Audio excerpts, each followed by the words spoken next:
ஆன்மீக நண்பர்கள் அனைவருக்கும் வணக்கம். ஓம் ஸ்ரீ மகா பெரியவா திருவடிகள் சரணம். நாம் இன்னைக்கு இந்த வீடியோவில் என்ன பார்க்க போகிறோம் அப்படின்னா, வீட்டில் விளக்கு ஏற்றிய பின் மறந்து கூட இதை செய்யாதீங்க. தீரா கஷ்டம் வரும். அப்படி என்னது செய்யக்கூடாது அப்படின்னு தெரிஞ்சுக்கிறதுக்கு முன்னாடி இது வரைக்கும் நம்ம சேனலை சப்ஸ்கிரைப் பண்ணாதவங்க சப்ஸ்கிரைப் பண்ணிக்கோங்க. இந்த வீடியோ பிடிச்சிருந்துச்சுன்னா ஒரு லைக்கம் கொடுத்துருங்க. வாங்க இப்போ நம்ம வீடியோக்குள்ளே போகலாம். பொதுவாக நம்ம வீடுகளில் எதற்காக விளக்கு ஏற்றோம் தெரியுமா? நம்ம பூஜை அறையில் பிரார்த்தனை செய்யும்போது ஏற்றும் விளக்கில் ஜோதி வடிவத்தில் நம்ம வேண்டுற தெய்வம் அமர்ந்து நம்மளோட பிரார்த்தனையை கேட்பாங்க, அதை நிவர்த்தி செய்வாங்க.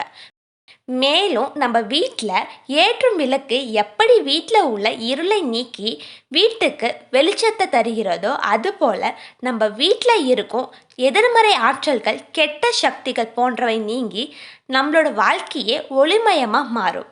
ஆனால் இப்படி நாம் விளக்கேற்றத்துக்கு பிறகு தப்பி தவறி கூட சில விஷயங்களை நாம் செய்யக்கூடாது. அது என்ன அப்படிங்கிறத நாம் இந்த தொகுப்பில் பார்க்கலாம். விளக்கேற்றிய பிறகு தலை சீவக்கூடாது. விளக்கேற்றிய பின் கூட்டக்கூடாது. விளக்கேற்றியவுடன் சுமங்கலி பெண்கள் வெளியே செல்லக்கூடாது. விளக்கேற்றியவுடன் சாப்பிடக்கூடாது. விளக்கேற்றும் நேரத்தில் உறங்கக்கூடாது. விளக்கேற்றிய பிறகு பால், மோர், உப்பு, தவிடு, சுண்ணாம்பு, அரிசி, கடன் ஆகியவை கொடுக்கக்கூடாது. விளக்கேற்றியவுடன் துணி துவைக்கக்கூடாது. விளக்கேற்றி விட்டவுடன் தலைக்கு குளிக்கக்கூடாது.